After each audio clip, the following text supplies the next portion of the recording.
Cool, we are live. And welcome everybody to episode 15 of Circle of Fellows, a monthly broadcast/podcast where a group of IABC Fellows get together to talk about IABC's editorial theme of the month. And a wonderful collection of fellows with us today. I'm going to go in the order I see you in thumbnails on the Hangout. And on my screen, Amanda, you're first. So can you introduce yourself to people watching? It is good evening on my side. I'm in South Africa, in Pretoria. Amanda Hamilton-Atwell, ABC, APR, and I have my own business consulting company, and I've been a member of the IABC for eons. Eons. I resemble that remark. I have to ask, Amanda, when did you join? Oh, let me quickly check. 1986. Terrific. That's not quite an eon, but a long time. I joined in 77, by the way. I don't know if you've heard the story, but I went to work for Dave Orman, also an IABC fellow at ARCO. And he said, if you work for me, you have to belong to IABC. And I said, who pays the dues? And he said, ARCO does. And I said, I don't care then. And so it began. Jennifer, you're next. Hi from Canada, where today it's just rainy and cold. Well, I'm on the other side of Canada. Priya can speak to what's going on the other Very side. Very sunny here. That doesn't make any sense. It doesn't. I'm Jennifer Waugh, with proud ABC, a master communicator in Canada, and very pleased to be here with this group of fine fellows. I have my own consulting firm called Forwards Communication in North Vancouver, BC, and I specialize and have a passion for storytelling. Wonderful. And Priya. From the other end of Canada, in Toronto, and it is bright and sunny, and we might actually have a record day tomorrow at 20 degrees Celsius, that is. Celsius, I was going to say. That's right, 20 degrees Celsius, so we're looking forward to it, but then we're going to drop below zero a couple days later. But I manage my own consulting firm as well, Inner Strength Communication, focused on internal communication, employee engagement, and change management for organizations going through big changes. Great, and I'm Shel Holtz, also an independent consultant, but mainly for the purposes of this conversation, the host of the FIR Podcast Network. Lots of great podcasts here for communicators, including this one. So for people who aren't able to be here live and in person, you'll be able to watch the video or listen to the podcast through whatever podcast app you're using after we are done. And the theme of the month from IABC, which has also led to articles in CW and the ComChat not too long ago, is all about ethics. And it's interesting because the focus is not on, for example, the IABC Code of Ethics or the ethical behavior of communicators, although I think that's fair game for this discussion. The conversation really is about the role that PR and communications plays in the ethical behavior of the organizations that we represent, either the ones that we are employed by or the ones that engage us as counsel for PR and communication purposes. I just want to start off by noting that there are a couple of models that have been released over the last couple of years that I think really show the shift in the expectation that we have of ourselves in communications. The first of these was from the Global Alliance, which is a collection of communication associations that get together and look out for the best interests of the various associations and the industry worldwide. They met in Melbourne a few years ago and released what's known as the Melbourne Mandate. It was, I'll just read this quickly. Informed by a survey of its members around the world for the last 3 months, the Global Alliance has been leading a conversation with practitioners and academics on the 3 pillars that support the mandate. The first is the character of the organization and its values. The second is the ability of the organization to listen and its culture. And the third is the responsibility of practitioners to society, the organization, their profession, and themselves. So we see character and values demonstrated there. Also, the Arthur W. Page Society, which is an organization of very senior, usually the senior most communication officer in a company, released as part of their authenticity report what they call the Page Model, which begins with the concept of corporate character, the definition and alignment of mission, purpose, values, culture, business model, strategy, operations, and brand to create the unique differentiating identity of the enterprise.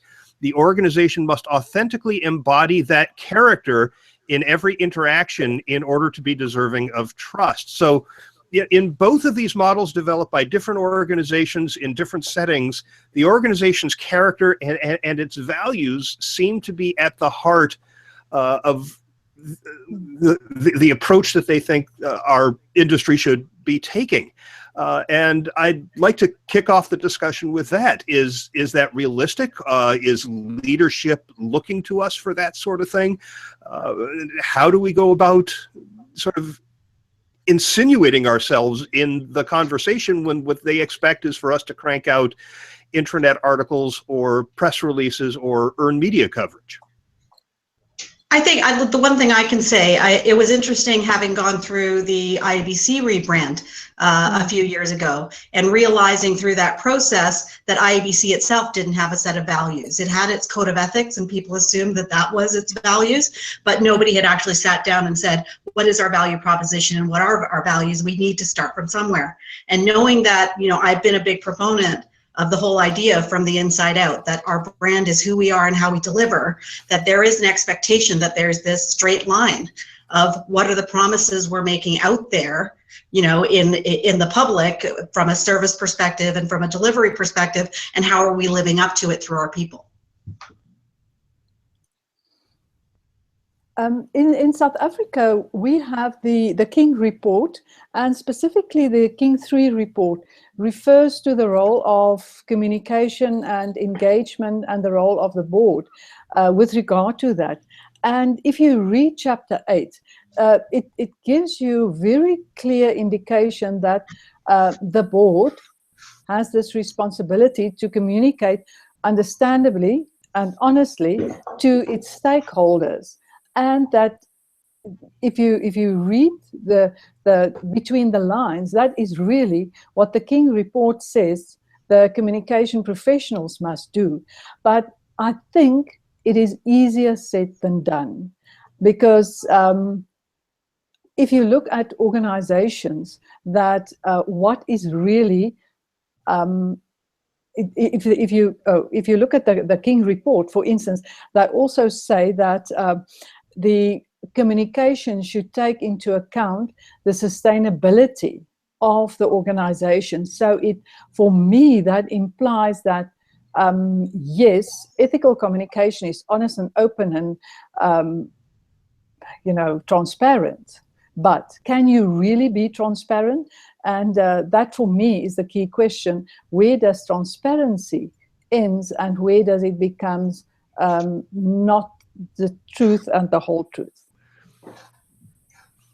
Yeah, I think that's an interesting question. Having actually written a book on transparency, I think it's misdefined in a lot of instances. I think a lot of people believe that transparency means that you're going to throw open all the doors and windows and allow the cleansing, bleaching effect of the sunshine to permeate all corners of the organization. Obviously, there are things that you can't expose publicly. There's, employees' health records, for example, projects that you're working on that you're not ready to talk to the public about yet, and the competitors know about. There's the finances that haven't been audited yet for the quarter. All kinds of stuff that you can't talk about. Transparency is defined as, at least by Don Tapscott in his book on transparency, access to the information and leaders of the company that you need access to in order to be able to make an informed decision, whether it's about investing or going to work for the company or buying their products or just supporting an initiative. It's access to what you need to be able to make that decision. I'd agree. And just as a matter of semantics, in some discussions and some thinking leading up to this, leading up to today, I was looking at the words that we use to describe this topic. So many people, and there was a comm chat, IABC hosted a comm chat earlier this week on ethics. And I noticed that many people tend to use the words morals, ethics, values, transparency somewhat interchangeably. And so I think one of the calls to action for us as communicators within our organizations and our communities, frankly, is to come to a shared definition of what that means in a particular organization or a particular community. So at the very root of it, just purely from a dictionary definition point of view, is morals, sort of the understanding of right and wrong. Well, frankly, in a given culture or at a given time, the definition of right and wrong is going to be different between two people. For all your own personal, to do with personal and societal and cultural filters. Ethics is described as how we bring those morals to life, or how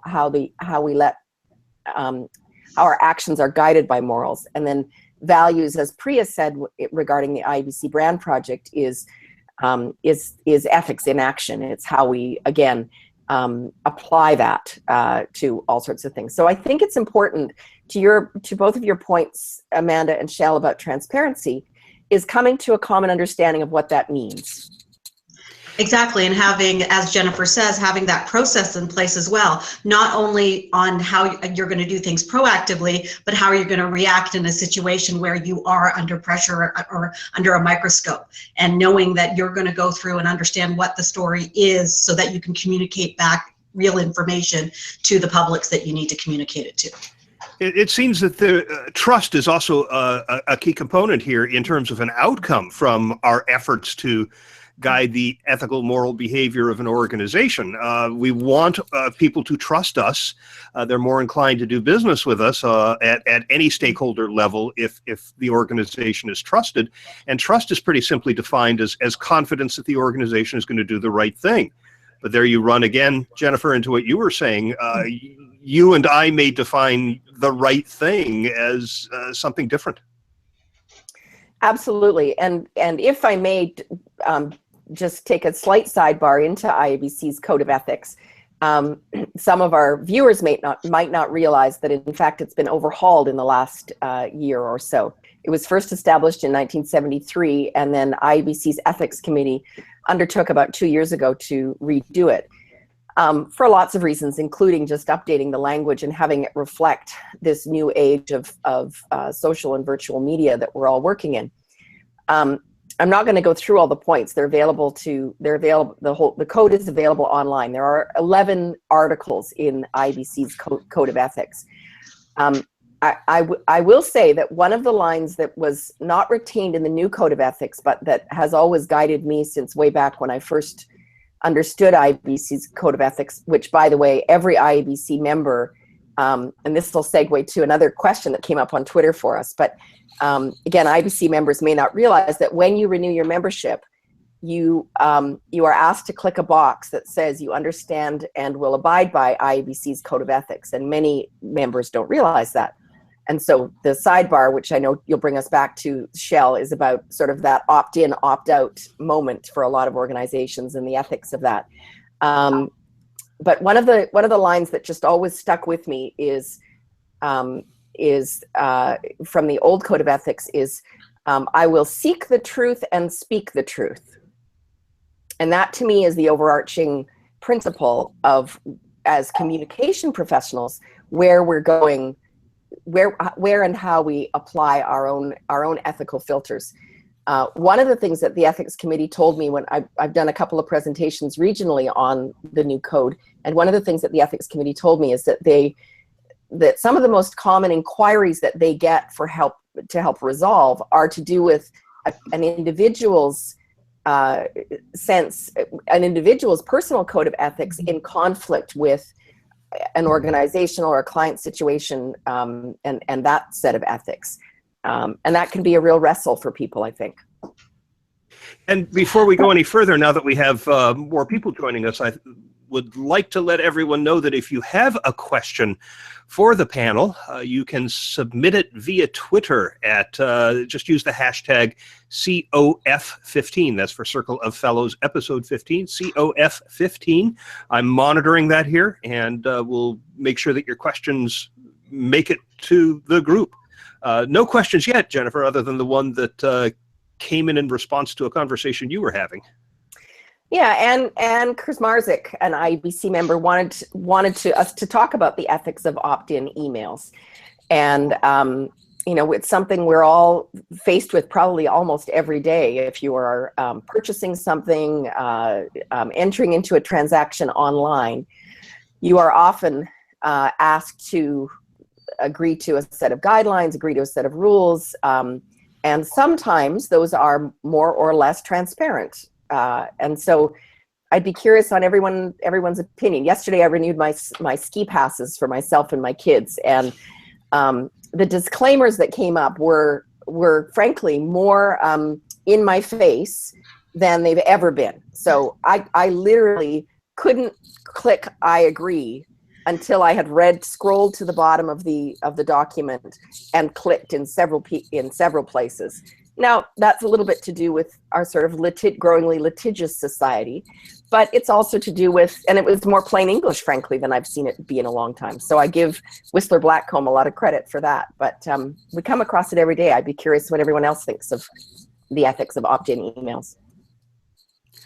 I think one of the things with regard to ethics and trust, Shal, that you refer to, is the values of the organization, because for me, the trust is built on that I will trust that the organization will live the values that it actually stated.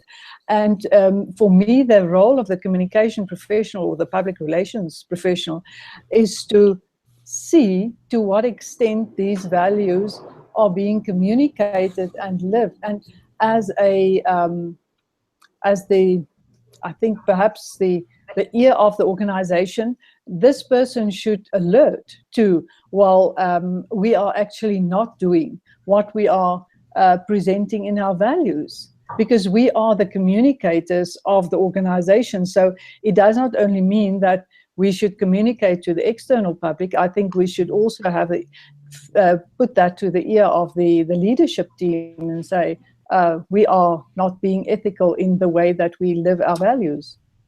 Yeah, and it's interesting that organizational integrity is one of the 4 drivers of employee engagement, and it's the same thing. It's the notion that we are going to walk the talk when we proclaim the values of the organization, that we're going to demonstrate that with actions that start at the top of the organization. I don't know if you've been to Wells Fargo's website to look at their list of values, and clearly they were not walking the talk. Even though that was right there on the website and probably posters on the walls of the offices for people to see. As a result, there's been a significant decline in trust between customers and Wells Fargo. In fact, my brother and sister and I are pulling my mother's money out of there and taking it to a credit union. We just decided that those values were so in conflict that we didn't want them managing that resource. So one of the projects I did with a client here was around how to integrate values into performance. And what was interesting about that process is, you're right, companies spend a lot of money on creating the values, creating the posters, creating the launch plans, but they don't really think about adoption and maintenance. And what was great, the company that I'd worked with had created their values several years ago with their employees, and then wanted to integrate it into the performance plan. And what I said to them was, well, what do those values mean? How do we translate them into actual behaviors that employees could understand? And there were 3 different versions, none of which were created by HR. So I'll always say, if you haven't been proactive and created those values, people will make it up when it doesn't exist. And these 3 sets of things were misinterpreted and often in a lot of cases. So one of the big projects we did was bring all this together and say, what do we really mean? And let's start this as a conversation during performance about what those values actually look like. And it was a great exercise, and the organization's going through that. But it really is, stopping to just simply launch and leave these programs, and integrate them into everyday behavior. But getting back as well into what Jennifer was talking about in terms of opt-in, you know, I know in Canada, it's an opt-in requirement now. You can't just tell people to opt out. I think that I feel more comfortable opting in because I know I have to create an action to opt into something, you know, and that I prefer it to opt out. But I also, you know, a lot of us who are time constrained will just click the box anyway. So the question is, where does that responsibility lie? Right, and I'm a big fan of opt-in. I don't like the idea of auto-subscribing people who have not asked to be subscribed. The argument in favor of that is that other people who would want to be subscribed wouldn't even know about it, and it's just one click if you don't want to be part of it. But looking at the IABC Code of Ethics, which I have pulled up here, it's I just saw it here. I am sensitive to others' cultural values and beliefs, and I think cultural doesn't just mean regional culture or a religiously driven culture. It's the culture of what is acceptable in society, and if people don't believe that they should be added to a mailing list that they didn't ask to be on, then I think it's difficult and probably has some serious repercussions if you do that to them. They'll end up with an unfavorable perception of the organization. I also like what Jennifer mentioned in terms of making sure that whatever we are telling people to opt in for is very clear in terms of language, because that's a role that communicators can play. I remember redoing my last company's code of ethics from something that was very legalese that no one really understood, but had to, in order to work for the company, sign off on. But then we actually created a program that said, here's what it means clearly, here's how it's linked to our values, and here's the training course with human resources that is then aligned to recognition programs. So again, that clear line that exists, that people really understand how it's linked to behaviors and rewards as well. And by the way, our fellow Jim Schaefer is apparently watching, and he sent the hashtag without a question. So Jim, if you thought a question or an observation came through with that, all I got was the hashtag. So so let's talk about how all of this applies to influencing the leadership of the organization and its behaviors, because I have seen so many examples of a leader doing something that is ethically questionable, or maybe it isn't ethically questionable, but the way they went about it leads to the perception among audiences that it was an ethically challenged act. And it's pretty clear that they never talked to their communication department. I'll give you a great example that was very, very recent in the wake of the presidential election here in the U.S., which, interestingly, none of the three of you have to deal with the way that I do here as an American. But there was a CEO with a company's called Grubhub. This is one of those companies where you can order food from a restaurant and somebody will pick it up and deliver it to you. There are a bunch of these all over the country, probably some up in Canada too.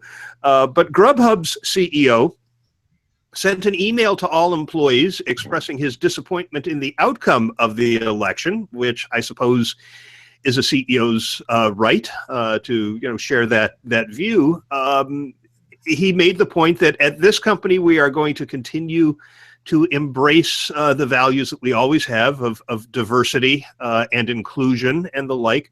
And then at the end he said, if you disagree with this, please respond to this email with your resignation. And when that got out, the internet went crazy. I mean, it was just flooded with comments. Even people who agreed with him about the outcome of the election were outraged that he would threaten the employment of employees who happened to have voted otherwise. But if you read it carefully, what he was not saying was, if you support Trump, I expect you to resign. What he said was, if you don't support our values of inclusion and diversity, I expect you to resign. Now, a communicator, if he had run that by a communicator, might have advised a couple of things. One would be to be more clear, just give it an edit, but the other might be to say, look, you might want to walk back a little bit this whole idea of expecting a resignation. You might just want to leave it at, we will continue to embrace these values that our company has always upheld. How does a communicator inject him or herself into that kind of conversation when the CEO is inclined to just go off and do what he does? I would say the first thing is sorry, Jennifer. No, go ahead, Amanda. Is the credibility of the communication professional, because if the CEO does not really respect the profession, which often happens, and you know the communication professional is just there to organize the events and publish the newsletters and not really strategically aligned with the CEO, I think then that will be very difficult. But nonetheless, I feel the person should in any case try to create this awareness. And one of the books that I read on this issue of ethics is a book by on the return on character, not return on investment. So what is your return on character? And it's written by Fred Kiel.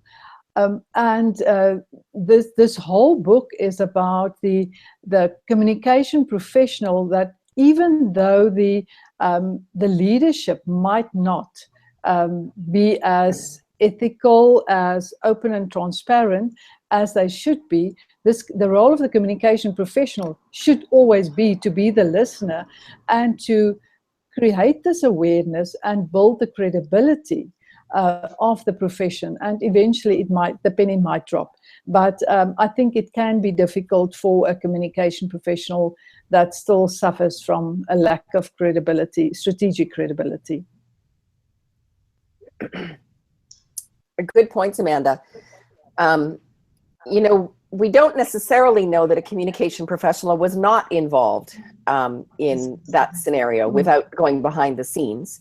And in fact, as we've all seen, no matter whether we live in the US or not, and this is, you know, there's a global phenomenon, let's be honest, to do with polarized opinions and an extraordinary level of passion about those positions and opinions that may in fact be so strong a part of that organization's values that perhaps the entire management team, let's hope including the communicators, are on side with that kind of a statement. We don't know, we're guessing.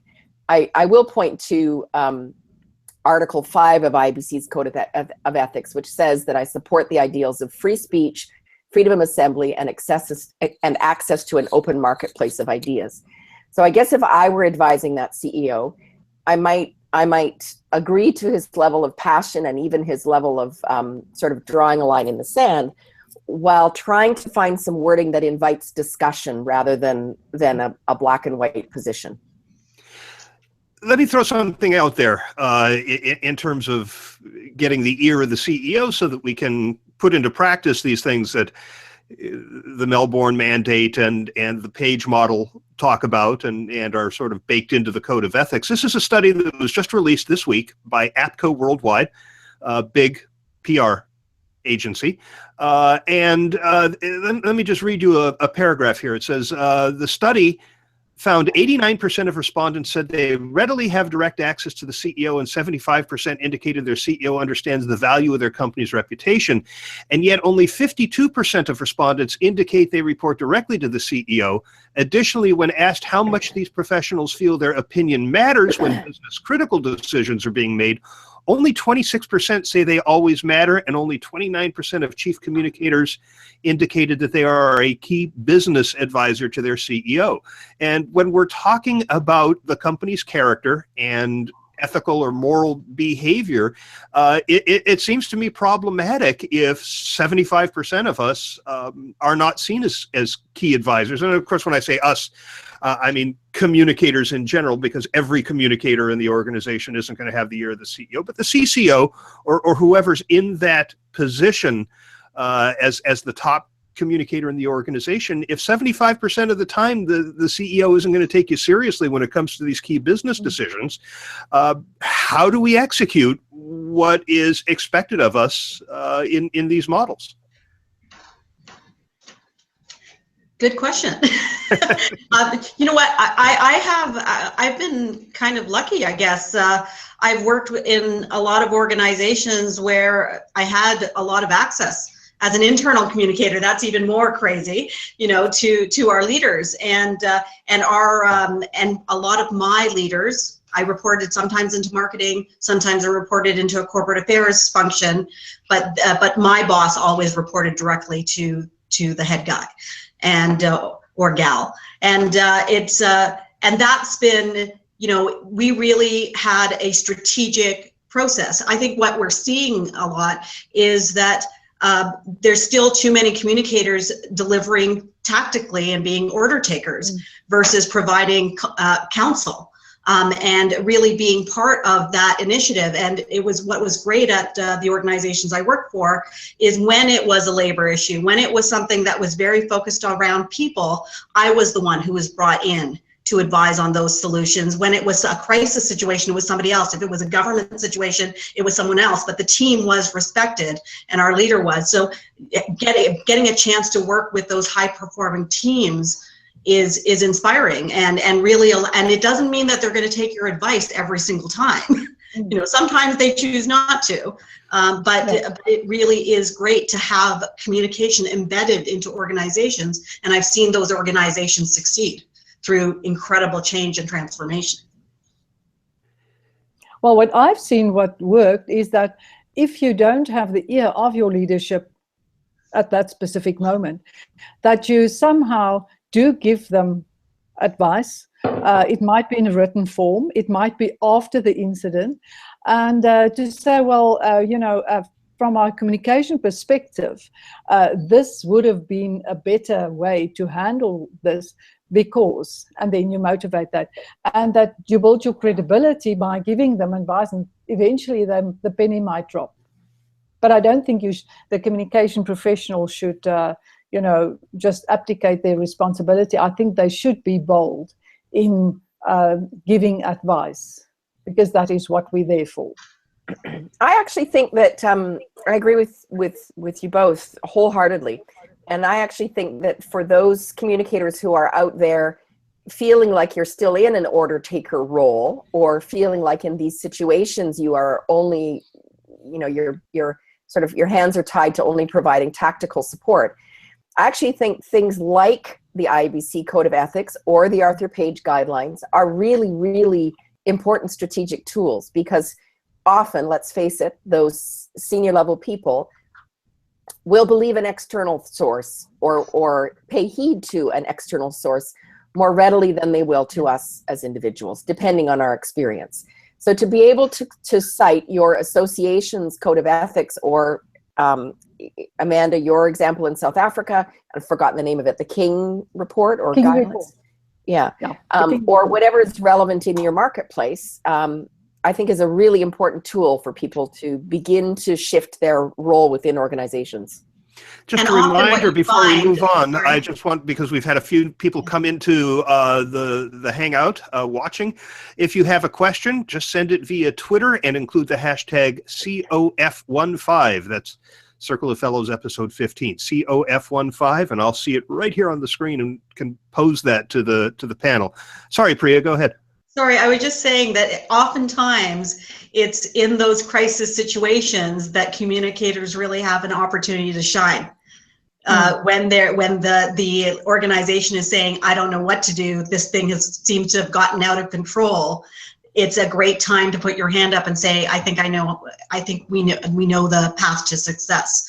And be able to bring together and provide the truth and provide the research and provide the context and the messages that are required to keep things stable during those really tough times. It's also important, isn't it, to educate the leadership about the consequences in the current business environment of unethical behavior. I think that there are enough people in those C-suite ranks in organizations who have been there since before digital media, who remember when you could do things that nobody would find out about. But these days, the odds of that, I think, are very slim. Adam Curry, one of the guys who invented podcasting, said once, and I always loved this, There are no secrets. There's only information we haven't seen yet. And all it takes is one employee who doesn't like what they heard to go out on Facebook and say something, and suddenly, I mean, isn't this what happened to Grubhub and also to New Balance, another company that waded into this fairly innocently, but suffered some reputational damage as a result? It was an employee who said, I don't like this, and I'm gonna share it publicly and expose the company to sort of mob reaction that ultimately affects their reputation. It's interesting. Like that's the one thing when things do go wrong. I'm an optimist, like just by nature, and I don't believe that there's companies and leaders that I've worked with who are purposely out to screw everyone. Like but people do make mistakes.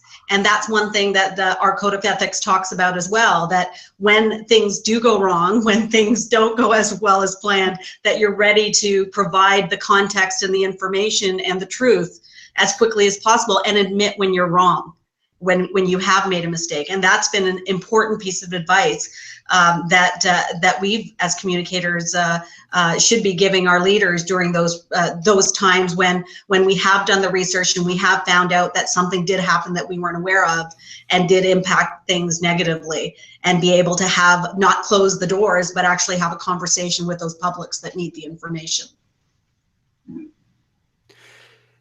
I think one of the things that we need to keep our leaders up to speed on is changes in public perceptions about company expectations of company behavior in general. Mm-hmm. So this year, the Edelman Trust Barometer comes out, the 2016 version. And one of the things they highlight is the growing expectation that companies are going to act in the interest of society, not just in the interests of their shareholders. There is a growing expectation that organizations are going to not just tick off the box for corporate social responsibility, but are going to seriously invest energy, time, money, other resources in making the world a better place, whether that's through sustainability efforts or social action, whether it's related directly to the line of work you're in or not. It's just a growing expectation. The belief that organizations are rolling out technology so fast that it's disruptive to us in the public, and the only reason you're doing it is because you see the opportunity to make money, not because society is necessarily ready for it. How do we convey these kinds of changing expectations among our stakeholders to leaders who have business plans and targets they have to meet? So I work with, I'm now going into year 3 of working with a client on their sustainability report, a document I've worked on with numerous clients over the years in my consulting profession. But this client is taking a very fresh and different approach from my perspective. First of all, like many organizations, they are following the guidelines of the Global Reporting Initiative, which sets out global guidelines on communicating impacts around climate change, human rights, pollution, all of those things. So the old triple bottom line stuff that some of us are familiar with. But what I'm so blown away by, frankly, in the case of this client I'm referring to, is their voluntary transparency in that regard. So we're at the 11th hour, the document's about to go to print, and someone points out that the effluent numbers regarding a particular chemical discharge in their process, in their manufacturing process, has been misstated, and it's off by a small enough number that it's not a dramatic impact, but it's wrong. And we're literally like, we're on press, and they're doing an electronic version as well, but they're a company for whom a paper version still makes sense. And they yanked the whole thing and not only adjusted the number, but in fact, added a note about that change because it had come to light a little bit later in the process, quite voluntarily. And my client, who is a seasoned communicator, cringed at the number of fatalities we were reporting related to safety infractions, at the effluent numbers we were needing to report, and at the addition of something like this, which shone an even more of a light on a problem that exists in their industry. But she said straight on to me, we have no choice. We not because of following guidelines, but because this is the way we have to do business going forward. And I was just really impressed and moved by that as it relates to not just, again, the reporting of manufacturing processes, but they reported on turnover, they reported on harassment lawsuits, absolutely everything proactively. And a lot of that they didn't have to. The manufacturing stuff they did, but the human side, they didn't have to be as transparent as they were. And I had the same experience with my previous full-time employer, where we took that triple bottom line lens onto every initiative that came and operationalized it in the organization. So you always looked at, how is this going to benefit the community? How is it going to benefit the company? And how is it going to benefit the environment? Whenever you went ahead on programs and projects, and that was a way of doing business. It's just the way we did it. And that's a big part of the culture of that organization. And on a regular basis, on an annual basis, it set CSR goals and gave itself a red, green, yellow, rating on whether they were meeting the goals, failing, or almost there. And we're very, very transparent with what we wanted to do and how we were getting there, and if we hadn't met the results, why. I saw a story again in the wake of the election that I loved, and I really want to believe in my heart that a communicator was behind this. It's a company called Boost Mobile. I don't know if you've ever heard of them, but they're a cell phone carrier. And unlike the big ones where you get a 2-year contract and the rates are rather high, the idea of Boost is that if you can't afford the Verizons or the AT&Ts of the world, you can come get a pay-as-you-go, pretty good smartphone here, and not be beholden to a contract. And their customer base is largely inner city, largely African American, and what they saw in that community was increased difficulty voting.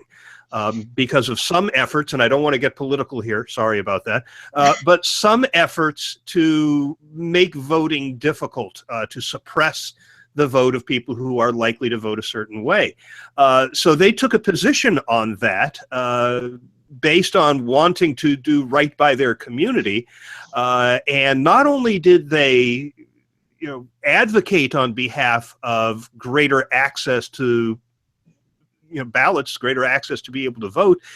They took 5 of their stores in the inner city in a state that allows you to do this. They simply went through the application process and became polling places on election day. Now, here's something that isn't part of their business. It doesn't make them any money, at least directly. It seems like it is taking what the Edelman Trust Barometer made so clear is important for us to do, which is to make the world a better place for our constituents, for our stakeholders.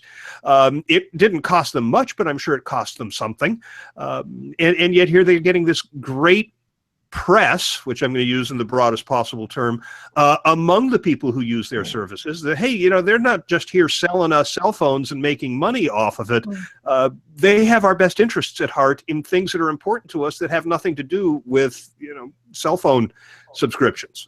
I was very happy to see that. I think that's the kind of thing that, when we're looking at building the company's reputation, in light of the data that we have that says this is important to stakeholders, that we can start recommending to leadership and start sort of leading these efforts. And that comes back to strategic planning, right? It's when you're going through and trying to decide what is it that your company stands for, what are the strategic efforts versus just throwing things out there or throwing your money out there, randomly. Really focusing on your audience and focusing on what their needs are and how you bring, your promises to life, are a great opportunity for communicators to really help connect the dots between operations leaders and their publics as well. One of the things that I feel the communication professionals have a serious responsibility is because sometimes things happen in an organization that seem to be misaligned with the values. For instance, the values of an organization is we care about our employees. They are our most important resource.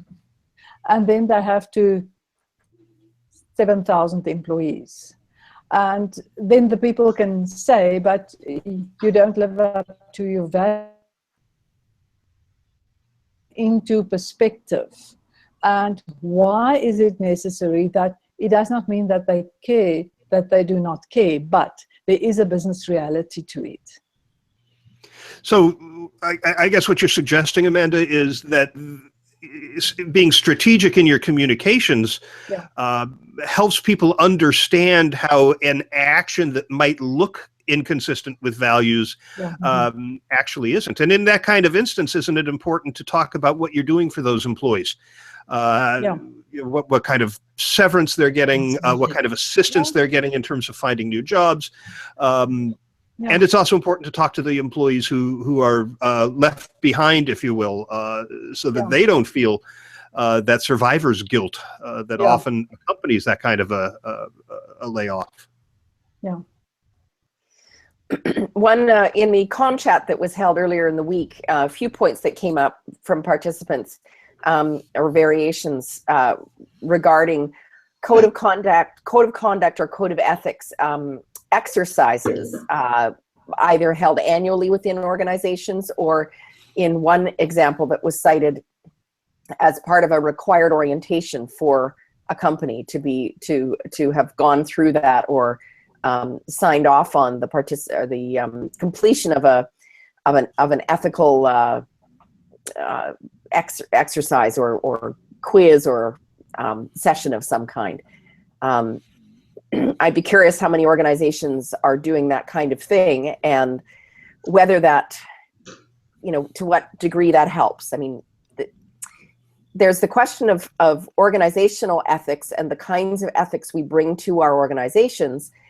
In my discussions of ethics over the years, related to IABC's code, related to various presentations, my experience has been it often comes down to personal ethics and the challenges and conflicts that come up in those situations. So I'm not sure whether sitting down and doing an ethics quiz or a code of conduct quiz as part of an orientation changes or really guides a person. I don't know how that happens. One of the things that we've been talking about a lot is again how that the values that tend to represent the ethics of the organization, not necessarily just of the individual, are actually used throughout the employee experience. From recruiting, using a values-based lens for recruiting process, values-based orientation that educates them on what that looks like, values-based recognition that allows them to actually be rewarded on living those values and behaviors on a regular basis. And then we took it, even when we went through our reorgs, put a values lens on our reorg process and said, what are we doing that, because we just launched a new set of values that don't actually feel right when we're putting our values against the behavior and the process we take when we're letting people go. And that really led to an incredibly different discussion and a different reaction, because we had a huge layoff where we laid off like 700 people several years ago. And people at the end of it, because they felt we were transparent and gave them all of the information, we had people who were leaving the organization contacting the leaders and saying thank you. There was a case study very recently, the company Moz, M-O-Z, I had to lay people off as they scaled back on some of the projects they were working on.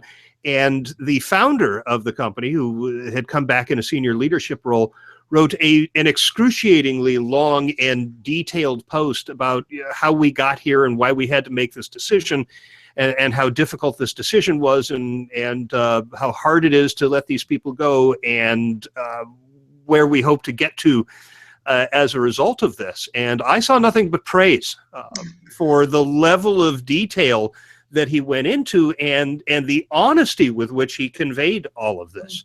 One thing that was incredible to me when we were going through these big, very public changes and reorgs especially, was how often the press decided to pick up the leader letter that I wrote versus the press release that was sent out. So the quotes that they brought out from the leaders were actually from our internal message. So we always made sure that we understood that even though this was an internal message, it was very likely to go externally, and we wanted to make sure that it had, first of all, was consistent with what we were saying externally, but also had, it was that emotional language, it was the whys, it was the understanding, it was a different conversation we were having with employees that resonated with the public as well. Yeah. Oops. Sorry about that. I neglected to disconnect the phone. My fault. My bad. One of the things that came up in the comm chat that I found interesting was the idea of having an ethics audit conducted. I've been involved in internal communication audits and mobility audits and social media audits and things like that. I have never seen an ethics audit conducted.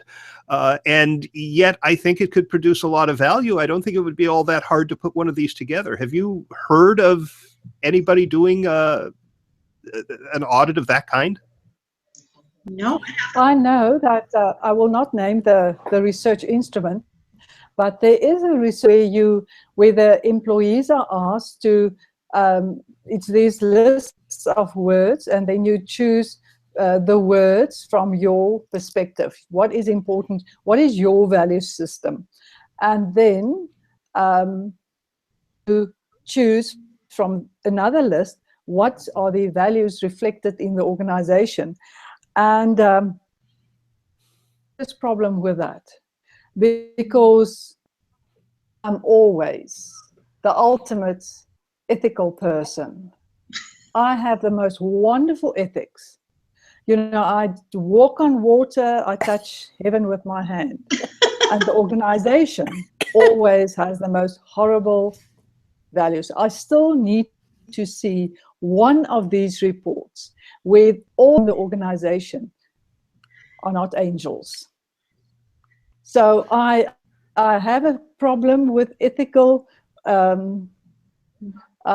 think people tend to rate themselves higher than they actually are, and I think they tend to rate organizations lower than they actually are.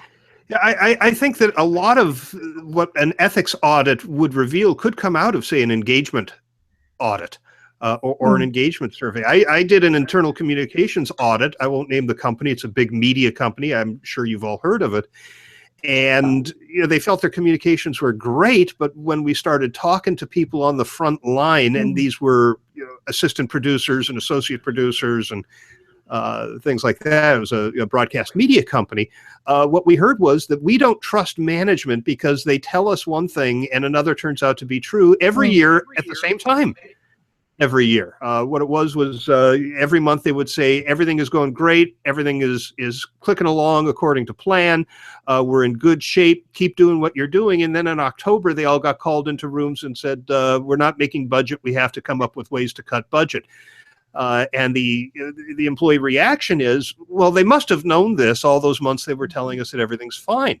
And when I challenged management on this, their answer was, yeah, but if we told that to employees earlier, we know that it would get out into the blogs and the media that cover us and our industry. We don't trust our employees to keep this confidential, and therefore we can't tell them the truth until the budget cuts are necessary. And this was an internal communications audit, but I think clearly there's an ethics issue in play here.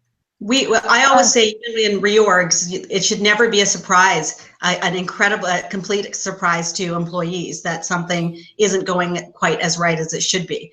And that during our quarterly announcements, we'd always communicate what was great and where were we having challenges. Part of that was to actually get out of those challenges, but sometimes it was just to create awareness that there were areas that we may not be supporting or investing in further in the future.